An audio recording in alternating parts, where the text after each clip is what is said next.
बच्चों, let's read this question. So this question says a body of moment of inertia 3 kg meter square rotating with an angular velocity of 2 radian per second has the same kinetic energy as a body of mass 12 kg moving with a velocity of, okay, option A is 1 meter per second, option B is 2 meter per second, option C is 4 meter per second, option D is 8 metre per second. Okay, तो चलिए बच्चों, अब हम इस question का की concept क्या लिख सकते हैं. The key concept of this question इस क्वेश्चन का की कॉन्सेप्ट आप लिख सकते हैं. यहाँ पर हमें क्या फाइंड आउट करना है, एक बॉडी का मोमेंट ऑफ इनर्शिया आपको गिवन है, उसकी हमें रोटेटिंग एंगुलर स्पीड भी गिवन है, और हमें बताना है कि has the same kinetic energy as of a body of mass 12 kg moving with a velocity of. Okay, तो देखिए बच्चों, हमें यहाँ पर काइनेटिक एनर्जी क्या करनी है, इक्वेट करनी है. ओके, तो हम लिख सकते हैं कि the key concept of this question is our kinetic energy. क्या लिख सकते हैं, काइनेटिक एनर्जी. ओके, देखिए एक बॉडी आपकी क्या कर रही है, यहाँ पर एंगुलर वेलोसिटी डी गिवन है, वो आपके रोटेशनल मोशन कर रही है, और जो दूसरी बॉडी है मास एम, वो क्या कर रहा है, आपका बॉडी एक ही है, हम उसके दो केसेस कंसिडर कर रहे हैं. दूसरा क्या है, उसका मास वो आपकी लीनियर वेलोसिटी से मूव करेगी, तो उसके पास ट्रांसलेशनल काइनेटिक एनर्जी होगी. ओके, तो देखिए काइनेटिक एनर्जी कौन कौन सी हो सकती है, एक काइनेटिक एनर्जी आपकी हो सकती है रोटेशनल के ई. रोटेशनल के ई मतलब आपकी rotational kinetic energy. Rotational kinetic energy को आप कैसे डिफाइन करते हैं, half into I into omega square. Okay, this is the rotational kinetic energy. ये किसका फॉर्मूला, आपका रोटेशनल काइनेटिक एनर्जी का. और दूसरी काइनेटिक एनर्जी होगी आपकी ट्रांसलेशनल काइनेटिक एनर्जी. इसको हम लिख सकते हैं यहाँ पर ट्रांसलेशनल के ई, ट्रांसलेशनल काइनेटिक एनर्जी. ये आपके किसके इक्वल होती है, this must be equal to our half M B square.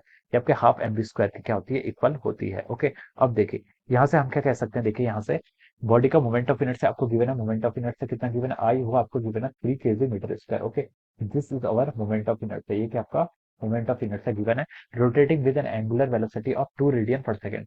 Angular velocity भी आपको गिवन कर रखी है कितनी, 2 radian per second. Okay, has the same kinetic energy as a body of mass 12 kg. Body का मास कितना आपका 12 kg है, और हमें उसकी बताना है वेलोसिटी, हमें यहाँ पर फाइंड आउट करके बताना है. ओके, तो देखिए आप रोटेशनल काइनेटिक एनर्जी और ट्रांसलेशनल काइनेटिक एनर्जी को इक्वेट करेंगे, तो देखिए यहाँ से आप क्या लिख सकते हैं, half I omega square is must be equal to half M B square. Okay, kinetic energy equal कर दी है, तो हाफ से तो आप हाफ कैंसिल कर लीजिए.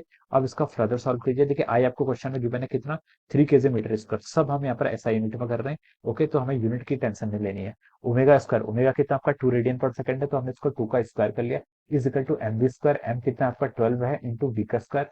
ये हमें फाइंड आउट करना. ओके, तो देखिए 2 का स्क्वायर कितना होगा, 4, 4 इंटू 3 12. तो हम लिख सकते हैं 1 इज इक्वल टू 12 से 12 कैंसिल हो गया, तो V square is equal to 1 के इक्वल आ गया. और v की वैल्यू कितनी आएगी आपके यहाँ से, plus minus 1 metre per second आएगी. कितनी आएगी, plus minus 1 metre per second. हमें यहाँ पर मैग्नीट्यूड बताना है, तो हम बोलेंगे कि v is equal to 1 metre per second हो जाएगा, इस क्वेश्चन का आंसर हो जाएगा. ओके, तो अगर ये बॉडी आपकी 1 मीटर पर सेकंड से मूव करेगी, तो इसकी जो ट्रांसलेशनल काइनेटिक एनर्जी होगी, वो रोटेशनल काइनेटिक एनर्जी के इक्वल हो जाएगी. ठीक है, उस बॉडी के. Okay, so v is equal to 1 metre per second square is the answer of this question. ये क्या हो जाएगा, इस क्वेश्चन का आपका फाइनल आंसर हो जाएगा. और ये देखिए आपका, ये आपका किससे मैच कर रहा है, it is matching with the option A. हम क्या लिख सकते हैं, ये आपका देखिए किससे मैच कर रहा है, it is matching with the option A. Okay, तो हम लिख सकते हैं कि option A is the correct answer of this question. Option के ए क्या हो जाएगा, इस क्वेश्चन का आपका करेक्ट आंसर हो जाएगा. Okay, so I hope you all understood this concept. All the best and thank you so much.